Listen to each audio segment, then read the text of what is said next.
Very good morning, everyone. Welcome back. Yesterday we have started problems based on for feature of shares. Okay. For feature क्या concept होती है, अगर आपने कल का प्रॉब्लम नहीं देखा तो प्लीज एक बार देख लेना, आपको वो क्लियर आउट हो जाएगा. Fine. What is forfeiture actually? Forfeiture of shares मतलब कि when there are some calls in arrears, सामने वाला बंदा कोई कॉल का पेमेंट करने के लिए अगर फेल हो जाता है, in that case we will give him some reminders. मेरे सेंटेंसेस को ध्यान से सुनना, ठीक है, क्योंकि आपके टेक्स्ट बुक के अंदर कुछ जो एंट्रीज अलग वे में बोली है. Okay, I don't think they are not wrong. Okay, they are not wrong, but I don't think they are up to the mark. Right, there is lot of discrepancy. वही मैं आपका प्रॉब्लम क्लियर आउट कराऊंगा. See, when there are, मेरे sentences को ध्यान से सुनना, when there are some calls in arrears, जब कभी भी कोई calls in arrears होता है, मतलब क्या? calls in arrears means some shareholder fails to make payment of calls, right?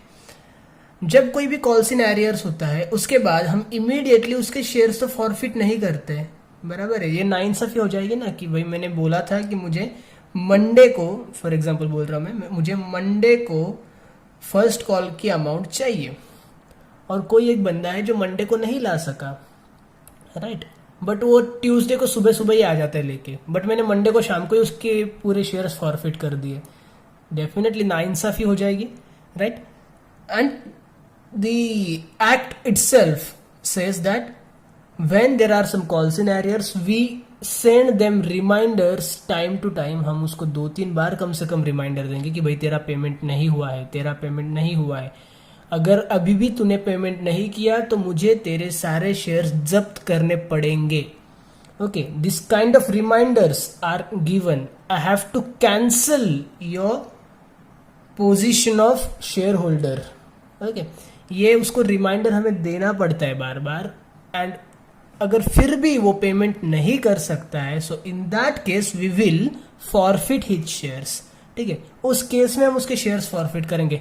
तो एक चीज तो पक्का है कि दोनों प्रोसेस के बीच में कुछ ना कुछ टाइम डिफरेंस रहेगा. मीन्स जब हमने कॉल रिसीव किया है, ठीक है, उस टाइम पे तो इमीडिएटली कॉल्स इन एरियर्स हो जाएगा, और फॉरफीचर हम जब करेंगे कम से कम भाई उसको 10-15 दिन का तो टाइम पीरियड मिलेगा ही. ओके, टाइम पीरियड कितना देना है ये एक्चुअली कहीं पे भी मेंशन नहीं है. ओके, बट हम थोड़ा सा कॉमन सेंस लगा के अगर सोचेंगे तो कम से कम 10-15 दिन का तो बीच में टाइम पीरियड रहेगा ही ना, कि मैंने आज पैसे मांगे थे उसको, मीन्स मंडे को मैंने उसको बोला था भाई पेमेंट कर दे, मंडे को उसने पेमेंट नहीं किया, तो हम कम से कम अगला मंडे जाने देंगे, और उसके बाद वाला जो संडे मंडे आएगा उस टाइम पे हम उसके शेयर्स को फॉरफिट कर लेंगे. बराबर है, 12-15 दिन तो उसको देंगे ही, राइट. सो जब फॉरफीचर होने वाला है तो उस टाइम पे जो एंट्री हमारी होती है कॉल रिसीव्ड की, उसके अंदर कॉल्स इन एरियर्स हमें एक तो मेंशन करना पड़ता है, बराबर है. उसके बाद 10-15 दिन के बाद जब हम एक्चुअली शेयर को फॉरफिट करेंगे तब फॉरफीचर वाली एंट्री करेंगे. ओके, आपके टेक्स्ट बुक के अंदर उन्होंने क्या किया है, आपके टेक्स्ट बुक के अंदर जो रिसीव्ड वाली एंट्री है, ओके, उसके अंदर उन्होंने कॉल्स इन एरियर्स को मेंशन ही नहीं किया है. मतलब कोई भी कॉल पेंडिंग है ये उन्होंने दिखाया ही नहीं है. एंड दैट्स वाई उनको फॉर फ्यूचर के टाइम पे हर एक कॉल को सेपरेटली मेंशन करना पड़ा था. Okay, fine. ये आपको थियोरेटिकली जो मैं बोल रहा हूँ समझ में शायद नहीं आएगा, जैसे हम ये प्रॉब्लम सॉल्व करेंगे वो आपको इजीली क्लियर आउट हो जाएगा. Okay, so let's solve this problem without wasting further time. So you will come to know everything very concisely and clearly. Okay, see, Balkrishna Limited issued 20,000 equity shares of ₹100 each, payable as 25 on application, 30 on allotment, 20 on first call, 25 on final call. ठीक है, हमारा सबसे पहला काम क्या होता है, हम इसकी टोटल करके एक बार देख लेते हैं. 25 + 30 + 20 + 25 इट कम्स 100. फाइन, मतलब कोई भी प्रीमियम या डिस्काउंट नहीं है. Okay, shares are issued at par. Okay, company received applications for 15,000 shares only. Okay, देखो कितने शेयर्स हमने इशू किए थे. We have issued 20,000 equity shares and we have received applications for only 15,000 shares. Okay, that means there is a under subscription. Okay, तो under subscription रहेगा तो इस time पे हमें 20,000 का कुछ भी नहीं करना है, हमें जो कुछ भी करना है सब कुछ 15,000 पे करना है, क्योंकि एप्लीकेशंस मिलते टाइम पे भी हमें 15,000 के लिए मिलेंगे, और जब 15,000 के लिए एप्लीकेशंस मिलेंगे तो हम जबरदस्ती थोड़ी ना 20,000 शेयर्स इशू करेंगे, हम 15 ही इशू कर सकते हैं। ओके, सो हमें जो कुछ भी करना है सब कुछ 15,000 से करना है, 20,000 को कहीं पे भी कंसीडर नहीं करना है, राइट। अंडर सब्सक्रिप्शन की प्रॉब्लम्स आप एक बार फिर से पीछे जाके देख सकते हो इस कॉन्सेप्ट को क्लियर करने के लिए। All the calls were duly received but mister Poor failed to pay both first and final call on 1,000 shares. Company decided to forfeit his shares. ठीक है, तो first call and final call दोनों call पे mister Poor का calls in arrears होने वाला है 1,000 shares का। Okay fine, we will solve the problem. First क्या होने वाला है, सी फॉर फीचर्स के लिए आपको क्या करना है, सबसे पहले मैंने आपको क्या बोला है कि आपके जो भी 6 या 8 एंट्रीज होने वाली है अकॉर्डिंग टू द स्टेप्स वो सारे के सारे एज इट इज कर लो। ओके, एंड उसके बाद आपको एक एंट्री करने फॉर फीचर के लिए।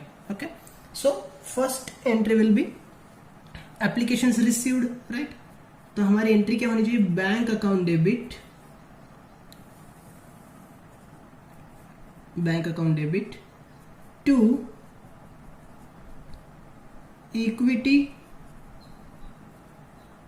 Share application account, bank account debit to equity share application account, narration being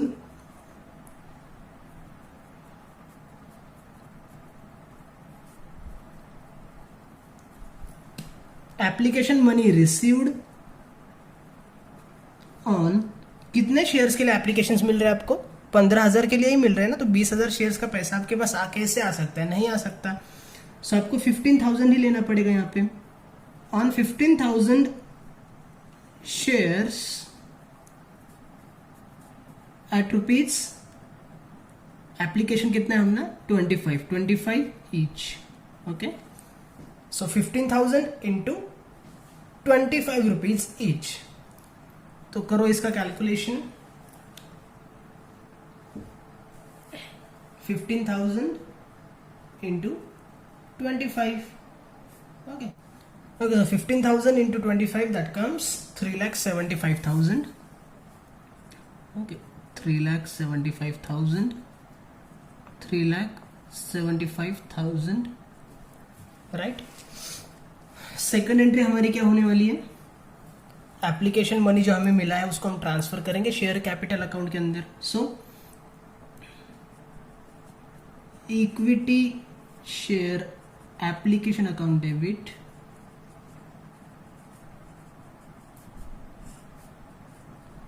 to equity share capital account, equity share application account debit to equity share capital account, right. कितना होगा वो भी obviously जितना receive किया है उतना सारा का सारा ट्रांसफर करना है, तो अमाउंट अपनी सेम ही आती है first entry and second entry की, हमें पता है 3,75,000।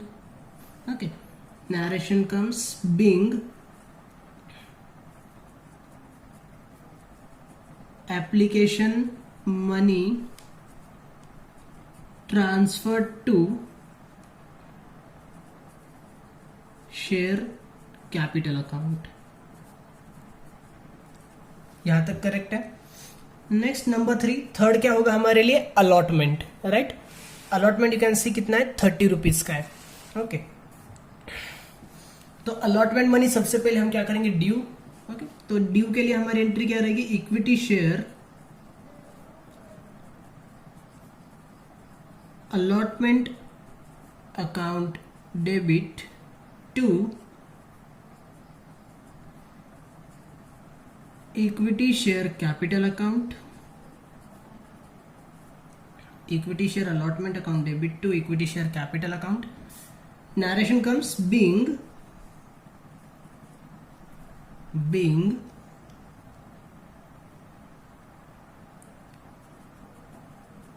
allotment money due on, कितने शेयर से, allotment money due on 15,000, okay, mind well 20,000 कहीं पे भी नहीं लेना है, 15,000 shares at rupees 30 each, okay, 15,000 shares at rupees 30 each, तो कितना आएगा 4,50,000, right.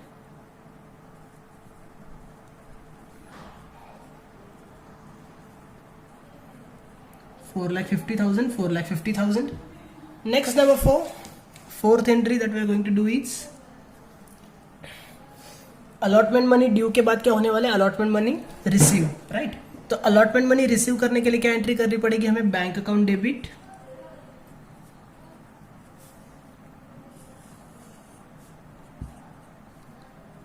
To equity share allotment account,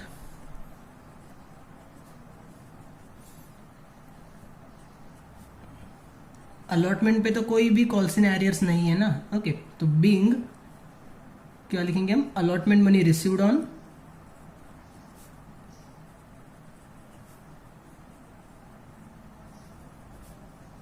$15,000 shares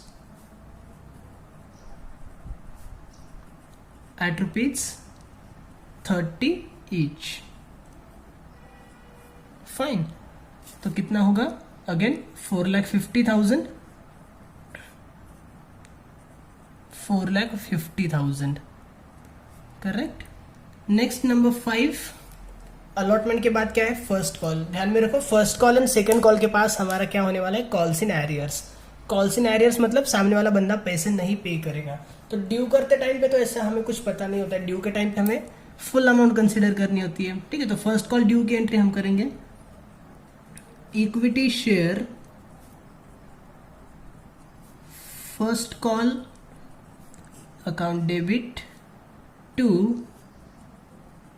equity share capital account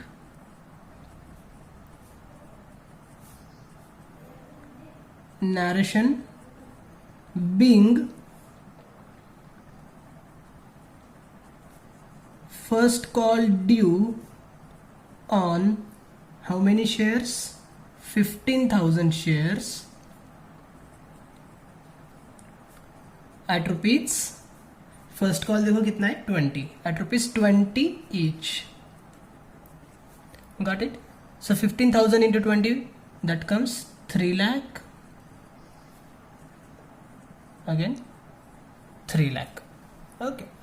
and number 6, first call अभी क्या होने वाला है अपना, रिसीव, ठीक है। हमने उनसे डिमांड की थी 3 लाख रुपए भाई, बट 15,000 शेयर्स के लिए हमें 20-20 रुपए जो हमने डिमांड की थी वो कंप्लीट अपनी डिमांड नहीं हो पाई है फुलफिल। जो मिस्टर पुअर है, ही हैज फेल्ड टू पे the call money on 1,000 shares, ठीक है। तो 1,000 शेयर्स पे हमें ये पैसे नहीं मिलने वाले हैं। That means bank account debit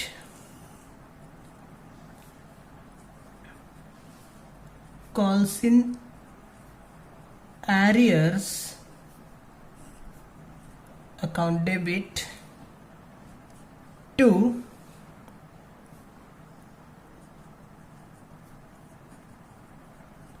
equity share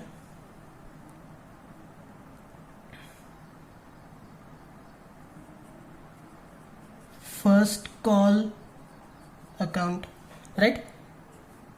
देखो आपके टेक्स्ट बुक के अंदर यही एक डिफरेंस है कि उन्होंने कॉल्स इन एरियर्स यहाँ पे रिकॉर्ड नहीं किया है, जिसकी वजह से क्या होता है कि बैंक की अमाउंट तो आपको डेफिनेटली कम रहेगी। ओके, लेट्स सी अभी यहाँ पे क्या होने वाला है, एक बार नरेशन हम लिख लेते हैं।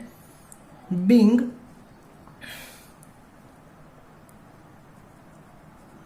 First call received on, being first call received on 14,000 shares, ठीक है। 14,000 क्यों होंगे आज यहाँ पे, क्योंकि 1,000 के लिए कॉल्स इन एरियर्स से, okay. 14,000 shares at rupees 20 each, right. So 14,000 shares और 20 रुपीज ईच मतलब कितना होने वाला है, 2,80,000, ओके। 14 2 28, 2,80,000 बराबर 2,80,000 रुपीज हमें यहाँ पे क्या होने वाले, रिसीव होने वाले। आपके टेक्स्ट बुक के अंदर उन्होंने क्या किया है, bank account debit to equity share first call account, ये डायरेक्ट एंट्री की है, बट उन्होंने कॉल्स इन एरियर्स को रिकॉर्ड ही नहीं किया है। ओके, दैट्स वाई क्या हो रहा है कि आपका जो फर्स्ट कॉल है उसको क्रेडिट की जो अमाउंट होती है वो यहाँ पे 3 लाख से डेबिट हुआ है, बट यहाँ पे क्रेडिट होते टाइम पे वो सिर्फ 2,80,000 से हुआ है। दैट्स वाई जो उनका फॉरफीचर वाली एंट्री है आगे वाली, वहां पे उनको कॉल्स इन एरियर्स शो करने का चांस ही नहीं है, ठीक है, जो कि टेक्निकली रॉन्ग है, बिकॉज अगर कुछ कॉल्स इन एरियर्स हो रहा है तो उसको रिकॉर्ड करना पड़ेगा। ओके,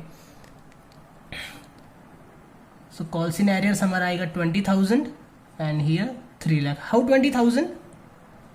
1,000 शेयर्स है, 20 रुपीज ईच है। ओके, 1,000 इंटू 20 मतलब 20,000। Okay, I hope you got it. Next number 7, final call same करना है हमें, पहले ड्यू करेंगे हम equity share second and final call. ठीक है, वर्ड्स ध्यान में रखो हम क्या बोलते हैं। ओके, एप्लीकेशन फिर होता है अलॉटमेंट, फिर होता है फर्स्ट कॉल, फिर होता है सेकंड कॉल, फिर होता है थर्ड कॉल, फिर होता है फोर्थ कॉल। ठीक है, तो ये 1 2 3 4 है तो लाइन से ही आएंगे कॉल्स, और जो लास्ट वाला कॉल रहेगा उसको हम अगर फर्स्ट है तो फर्स्ट एंड फाइनल बोलेंगे, सेकंड है तो सेकंड एंड फाइनल बोलेंगे। ठीक है, debit to equity share capital account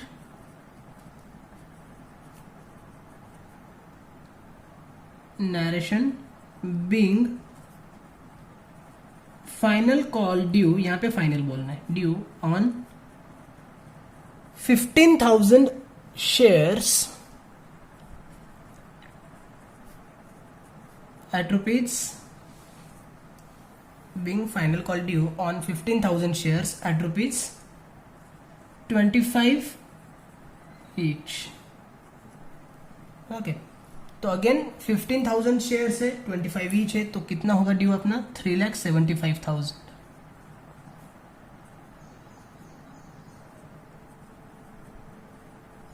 $3,75,000।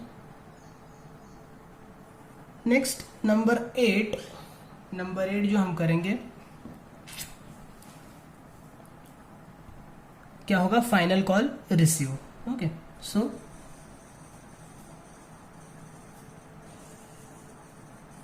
Bank account debit to equity share, I am sorry, calls in arrears आना है। ठीक है, bank account debit calls in arrears account debit to equity share second and final call. Okay, bank account debit calls in arrears account debit to equity share second and final call. I am sorry, यहाँ पे मुझे फिर से rough करना पड़ा।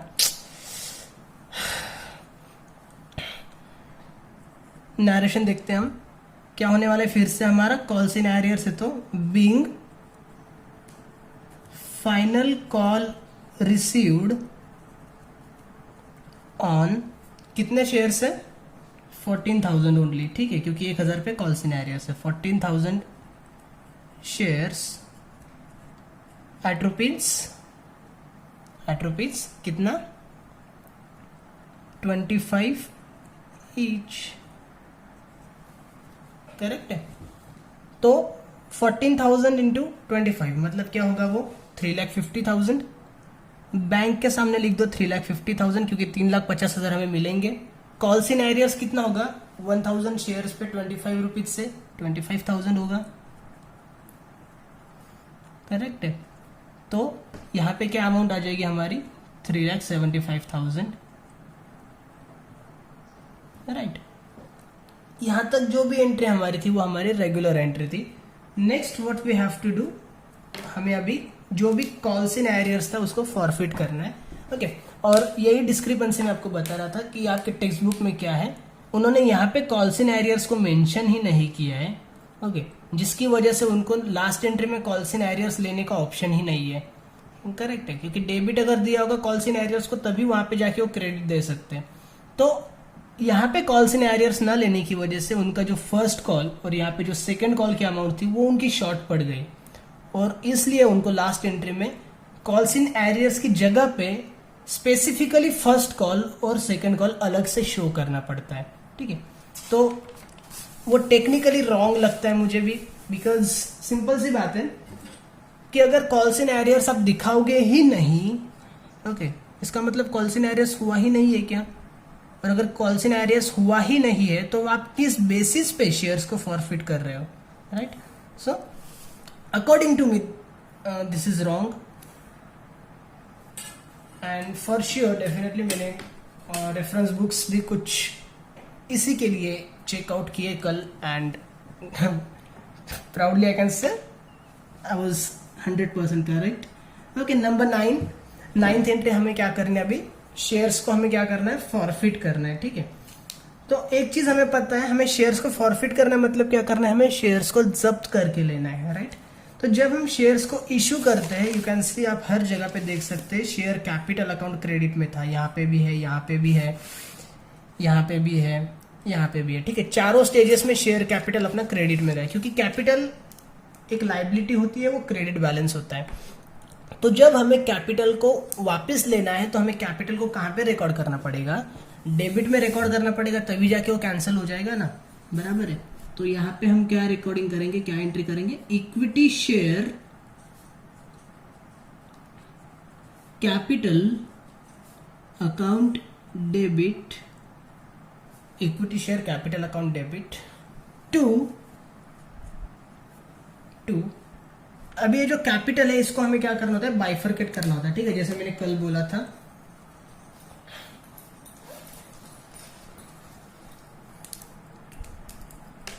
Fine, let's write here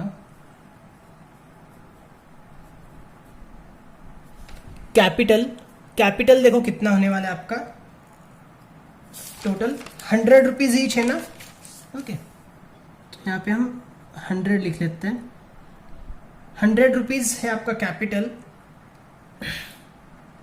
तो पूरा का पूरा 100 रुपीज का ही हम जब्त करेंगे। ठीक है, बट 100 रुपीज का कैपिटल हम कैंसिल करेंगे, लेकिन उसके अंदर 100 रुपीज पूरे अपने पास नहीं है जब्त करने के लिए। ठीक है, तो 100 में से हमें 2 पोर्शन करने होते हैं, एक होता है पेड और दूसरा होता है अनपेड।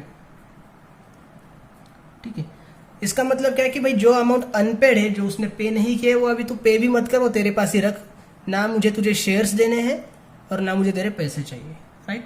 तो अब मैं इसमें से कौन से अमाउंट जब्त कर सकता हूँ? अभी देखते हैं पेड कितना है। ओके, यू कैन सी, उसने 25 रुपये एप्लीकेशन का पे किया है, उसने 30 रुपये अलॉटमेंट का पे किया है, बराबर है? मीन्स उसने 55 रुपीज का पेमेंट कर दिया है। पेड 55, मैं यहाँ पे ब्रैकेट में लिखता हूँ आपके लिए। ओके, और अनपेड कितना है? ये 20 रुपीज उसने नहीं पे किए हैं और ये 25 उसने नहीं पे किए। दैट मीन्स 20 + 25 कितना? 45 रुपीज का उसने पेमेंट नहीं किया है, बराबर है? अभी मुझे बोलो, इसमें से आप कितना जब्त कर सकते हो? कितना जब्त कर सकते हो?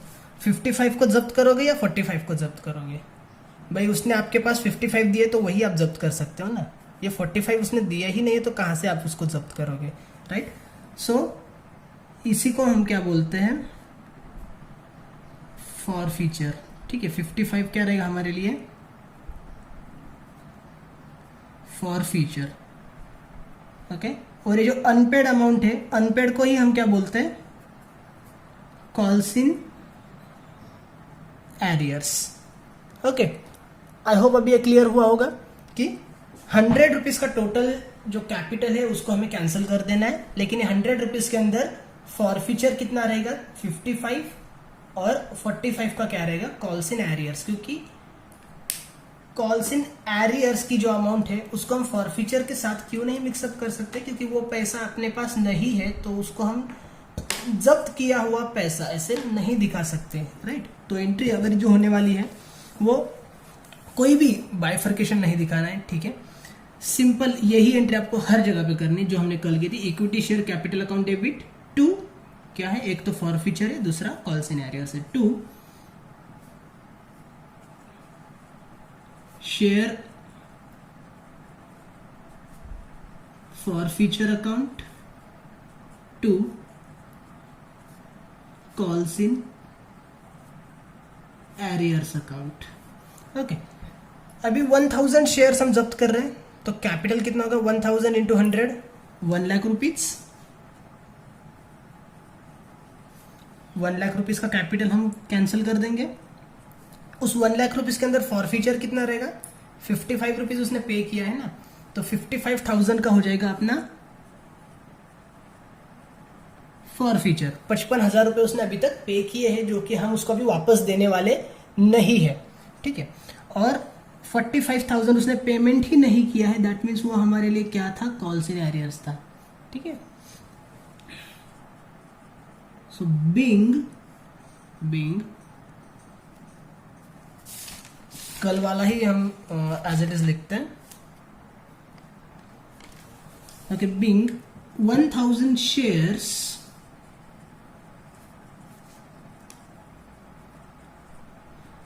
forfeited due to non-payment of, यहाँ पे नरेशन में मेंशन करो ओके कि नॉन पेमेंट कौन कौन सा है, क्योंकि बस कॉल्स इन एरियर्स इस पर से पता नहीं चलता है कि उसने कौन सा पेमेंट किया है कौन सा नहीं किया, ये जो कि क्लियर होना जरूरी है, ठीक है। So being 1000 shares forfeited due to non payment of first and final call, correct है। And here we will use space to write an amount. Okay, so simply that was it, nothing else. इतना easy है, last में total कर लो, okay. And बस ध्यान में रखो कि फॉरफीचर अगर रहेगा तो हमें पूरा problem as it is solve करना है along with calls in arrears, ठीक है। ध्यान में रखो along with calls in arrears मत छोड़ देना, उसको रिकॉर्ड करना कंपलसरी रहेगा। एंड एट द लास्ट में हमें क्या करना है, पूरा प्रॉब्लम होने के बाद बस एक एडिशनल एंट्री करनी है। एंट्री फिक्स रहेगी अपनी, share capital account debit to share forfeiture account to calls in arrears account, ठीक है। ये अपनी एंट्री फिक्स रहेगी। इसके अंदर कोई भी आपको कॉल्स इन एरियर्स में first call, second call, final call अलग अलग से दिखाने की कोई भी जरूरत नहीं है, जो कि मैंने कल बोला था करना पड़ेगा as per your textbook, I told you that, okay. But नहीं करना है वो, और अमाउंट्स लिख देनी है, दैट्स इट, ओके। अमाउंट को भी आप कैसे बाइफरकेट करोगे, तो टोटल कैपिटल मतलब टोटल शेयर कितने रुपए का है वो आपका कैपिटल के सामने जाएगा, उसमें से जितना पेमेंट हुआ है उसको हम कर लेंगे जब्त, मतलब फॉरफीचर हो जाएगा, और जितना पेमेंट नहीं हुआ है that means calls in arrears, वो हम लिखेंगे कॉल्स इन एरियर्स के सामने, okay. Here you can C calls in arrears 6th entry में अपना आया था पहले 20,000, और यहाँ पे 8th एंट्री में आया फिर से 25,000, सो 20,000 प्लस 25,000 टोटल 45,000 हुआ। Here you can see that, right. तो don't worry, this is the correct method I should say, and nobody can take your marks from that, okay, so don't worry about it. Well, take care, bye bye. अगर कुछ भी doubts है तो please contact me, I will definitely feel happy to help you out about that, okay, thank you so much, bye bye.